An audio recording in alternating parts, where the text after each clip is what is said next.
o'rtoqlar, hammaga salom. Men o'zimga gapirib chiqmaganman. Endi Bezat akajonimiz gapirib chiqqanlar uchun endi men gapirib chiqaman.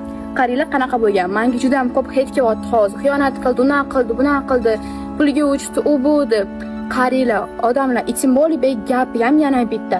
Meni mehnatim unaqa bunaqa, roziman, poziman. Seni men ko'targanman degan gaplar umuman neto o'zim ko'targanman.